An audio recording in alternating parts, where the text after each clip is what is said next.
Hey everybody, it's Crowbar, and it's Zelda month, so that works out really nice.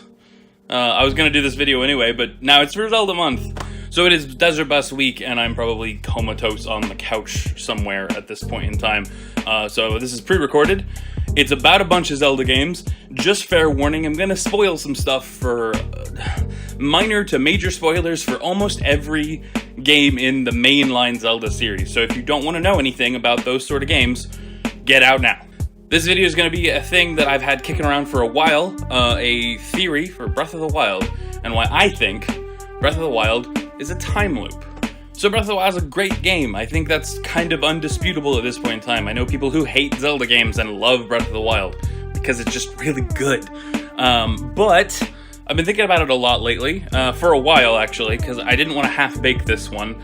I still would have liked to do more research on it, but I have to make a video, so something kind of popped out at me, and I realized that it's lacking something that I love in other Zelda titles, and that's time magic, or like special time effects going on. Time being important to the plot in some major way. What I mean by that is, in most of the mainline Zelda titles, there's an element to the story, or at the very least the gameplay, that's heavily impacted by you manipulating time in some way, or having some ability to go back in time or come forward in time, or just something along those lines.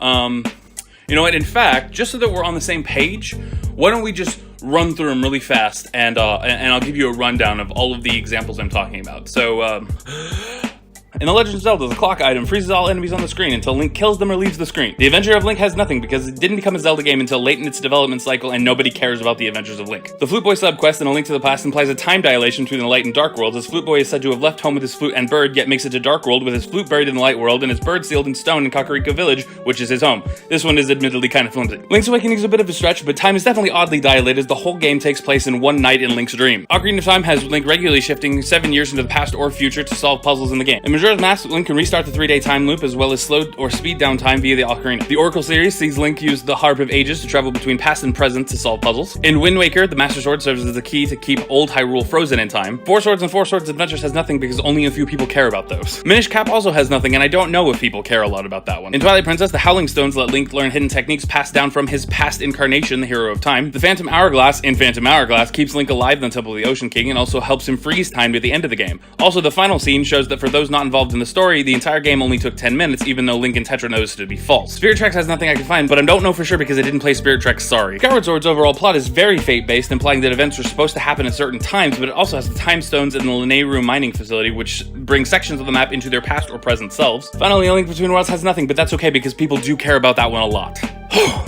Okay.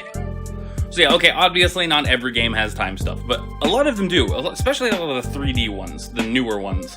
And the ones that don't are usually very tied into A Link to the Past, which skipped the whole time dichotomy for the most part, Flute Boy being a weird exception, for the two worlds dichotomy of switching between the same place but in parallel worlds. So what about Breath of the Wild then? Like, I mean, obviously it has no light or dark world mechanic, but it doesn't seem to have any major time mechanic either. So I guess let's run through what there could be really fast. Obviously there's the stasis rune, which aside from doing crazy shit like this, can also lock enemies in place for a brief amount of time. They can't hurt you and you can hurt them. Very similar to the clock from the original. But the runes in general, including stasis, are kind of meant to feel like technology, not magic. The same could also be said for the Shrine of Resurrection and for the stasis-like fields that surround the sages in the shrines.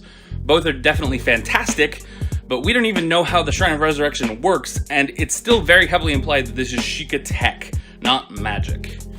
So it's not looking good for my time magic idea here, is it? But there is one more thing that always stood out that I think could give us what we're looking for.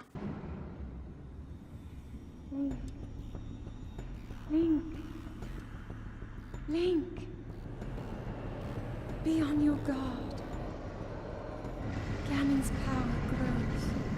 It rises to its peak under the hour of the blood moon. By its glow, the aimless spirits of monsters slain in the name of the light return to flesh. Link, please be careful.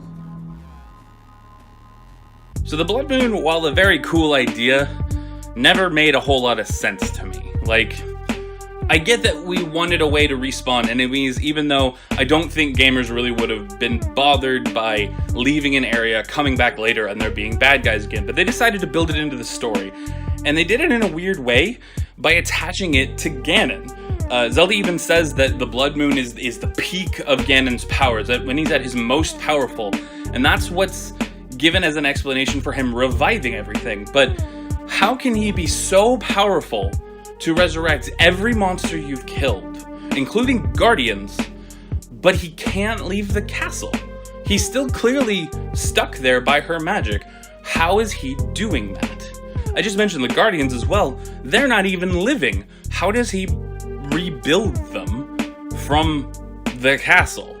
And not to mention, no one knows how to build them in the first place. They were all excavated. My theory is that there's some time magic at play here, but not Ganon's, Princess Zelda's. So in this line of thinking, the sealing magic that Zelda is trying to awaken, maybe it's not exactly the sealing magic of her mother. Maybe it's a little different, and maybe that's why going to the shrines and praying didn't work.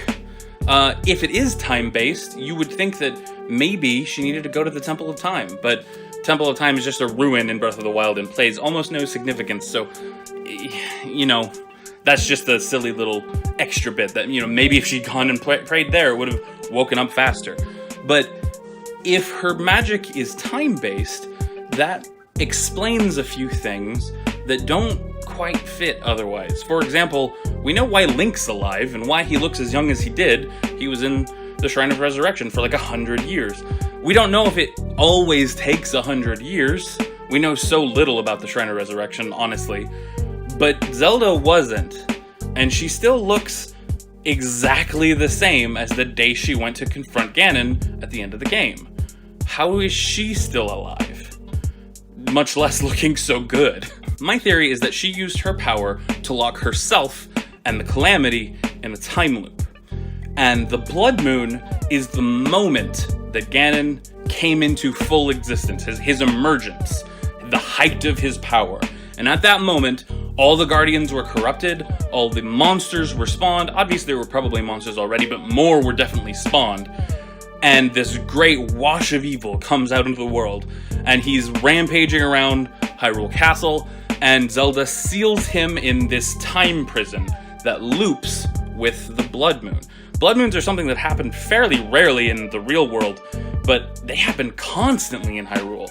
Obviously, it's not a one-to-one parallel, it's a video game, but they happen very, very regularly, and we know that they're tied to Ganon. So I feel like he's just stuck in this cycle of restarting his rampage. This also explains why, as tremendous as Zelda's powers seem to be, she can't kill him.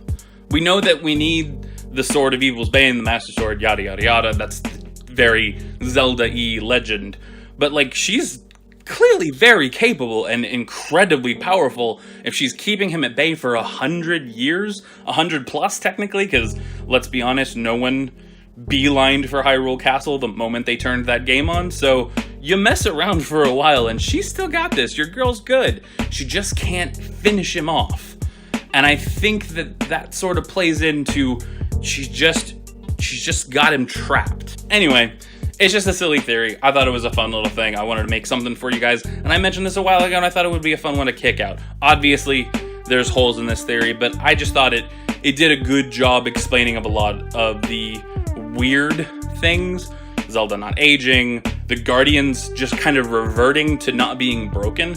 The Guardians are an interesting one too, because when Link kills a Guardian in the world, it explodes. And when Link kills a Guardian in cutscenes, they're kind of smoldery and broken. When Zelda beats the Guardians in her Awakening cutscene, they just stop working. They don't blow up, they don't break. The Ganon essence just leaves them, and they fall inert. Which I think could be just them reverting to the time before they were corrupted.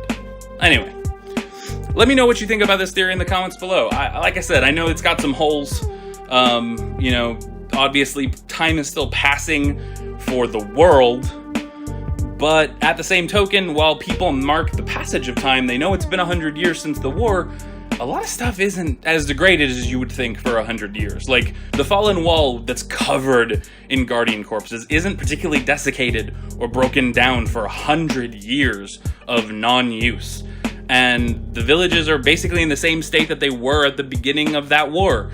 They're, isolated and separated, but they're not broken down. So the world doesn't change a whole lot in 100 years, which is also kind of weird. But yeah, anyway, I digress. Let me know what you think about this in the comments below. If you've got a hole that I didn't see, or if you've got a bit of information that would makes this a bit more solid of a theory, I'd love to hear it. Or if you've got a theory of your own as to what exactly the blood moon is, because I think it's left enigmatic on purpose, so that you can sort of think about it and let it fit your own story sort of thing. Let me know. I'd be interested in reading that as well. So yeah, that's gonna do it for this one. So until the next one, do good, be kind, and I will see you in the next video. Bye guys.